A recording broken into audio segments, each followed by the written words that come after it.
मेरा विषय है पुनीत वचन। मैं एक आज छोटी सी स्टोरी सुनाऊंगी। संपूर्ण विश्व ध्वनि में है और ध्वनि अनेक विलक्षण वस्तुओं की खोज कर सकती है। संसार में ऐसी कोई वस्तु नहीं है जिसे ध्वनि द्वारा प्राप्त नहीं किया जा सकता। इसके लिए एक छोटा सा उदाहरण है। एक गुरु अपने लगभग 10 शिष्यों को सुशिक्षा दे रहे थे। उस आश्रम में कोई पदवी और अधिकार प्राप्त व्यक्ति आया। गुरु उनके स्वागतार्थ उठकर द्वार पर नहीं गए।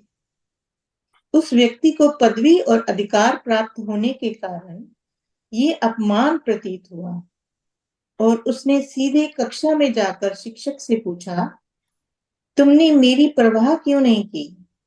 तुमने मेरा स्वागत क्यों नहीं किया? तुम क्या कर रहे हो?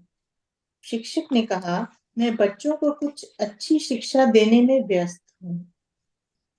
उस व्यक्ति ने पूछा, क्या तुम्हारे कुछ अच्छी शिक्षा देने मात्र में से ही इन बच्चों का हृदय पवित्र हो जाएगा?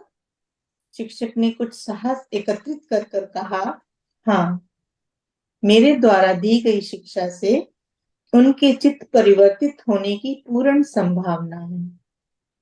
आगंतुक ने कहा, नहीं, मैं ये विश्वास नहीं कर सकता।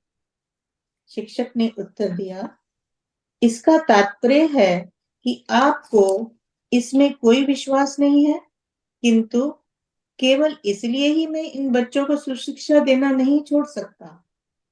फिर स्वयं को महत्वपूर्ण समझने वाले इस व्यक्ति ने विचार करना आरंभ कर दिया और कहा कि केवल कथन मात्र से ही बच्चों का चित्त परिवर्तित नहीं हो सकता है। उस चतुर शिक्षक ने सबसे छोटे बालक से खड़े होने के लिए कहा। उसने आगंतुक को सुनाते हुए बालक से कहा, देखो प्यारे बच्चे, तुम इस यात्री को गले से पकड़कर बाहर फेंक दो। ये वचन सुनते ही आगंतुक गुस्से से लाल होकर शिक्षक को मारने के लिए बढ़ा। तब शिक्षक ने पूछा, महाशय, आप इतने गुस्सा क्यों हो रहे हैं? हमने आपको मारा नहीं, आपको बाहर नहीं फेंका।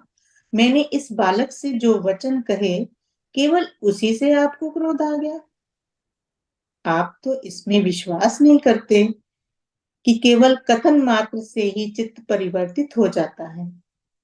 तो मेरे द्वारा इस नन्हे बालक से कहे गए वचनों से ही आपका चित्त इतना परिवर्तित होने का क्या कारण है?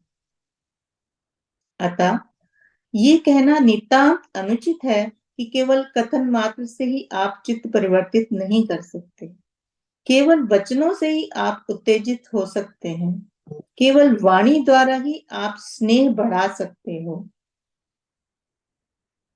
केवल वाणी से ही आप दूसरों के अनुग्रह पात्र बन सकते हो। अतः इस संसार में यदि आप मित्रता बढ़ाना चाहते हैं, तो आप ये मधुर वचनों, मृदु वाणी तथा पवित्र वस्तुओं की चर्चा द्वारा कर सकते हैं।